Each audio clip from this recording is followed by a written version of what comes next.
Hello guys මේ දවස trending මෙන්න මේ වගේ ඉමේජ් එකක් හදාගන්න විදිහ ගැන තමයි අද ඔයාලට මම වීඩියෝ එකක් ගෙනල්ලා තියෙන්නේ. A few minutes later. මුලින්ම ඔයා කරන්න ඕනේ ඔයාගේ ෆෝන් එකේ ChatGPT app එක ඕපන් කරගන්න ඕනේ. ChatGPT app එක ඕපන් කරගත්ත පස්සේ මෙන්න මේ වගේ ඉන්ටර්ෆේස් එකක් බලා ගන්න පුළුවන්. මේ යට ඔයාලට බලා ගන්න පුළුවන් ප්ලස් සලකුණක් තියෙනවා. අන්නේ ප්ලස් සලකුණට ටච් කරාට පස්සේ ෆොටෝස් කියලා එකක් එනවා. අන්නේ ෆොටෝස් කෙනෙකුට ටච් කරාට පස්සේ ඔයාලගේ ෆෝන් එකේ ගැලරි ඇප් එක ඕපන් වෙනවා. කියන්නේ ඔයාලගේ ෆෝන් එකේ ගැලරිය. මෙතන ඔයාගේ මූණ පේන ඕනින් ෆොටෝ එකක් උඩ සිලෙක්ට් කරලා මෙන්න මේ යට ඇඩ් කියන සලකුණක් තියෙනවා. අන්නේ ඇඩ් කියන එකට ටච් කරන්න. මෙතන ප්‍රොම්ප්ට් එකක් ටයිප් කරන්න ඕනි. මම මේ ප්‍රොම්ප්ට් එක ඔයාලට ඩිස්ක්‍රිප්ෂන් එකේ පළවෙනි කමෙන්ට් එක විදියටයි print කරලා තියන්න. මේ ප්‍රොම්ප්ට් එකේ ඔයාලට පහළට එද්දි බලා ගන්න පුළුවන් මෙතන මගේ නම තියෙනවා හසින්දු කියලා. මෙන්න මෙතන ඔයාලගේ නම දාන්න. හසින්දු කියලා තියෙන නම අයින් කරලා මෙන්න මෙතන ඔයාලගේ නම දාන්න.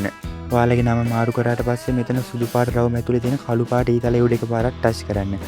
ඊට පස්සේ දැන් ඔන්න ඒ කට්ටිය මගේ ෆොටෝ එක ජෙනරේට් කරන්න පටන් ගන්න තියෙනවා.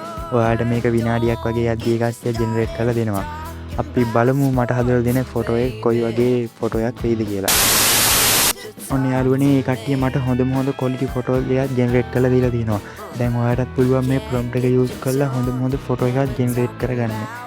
ඔයාලට අද වීඩියෝ එක ගැන කියන්න හිතුන දේ අනිවාර්යෙන් කමෙන්ට් එකක් දාගෙන අපේ channel එක තාම subscribers කරලා නැත්නම් අපේ channel එක subscribers කරලා අපිත් එක දිගටම එකතු වෙන්න. අදට අපි කියන්න එන්නම් bye යාළුවනේ.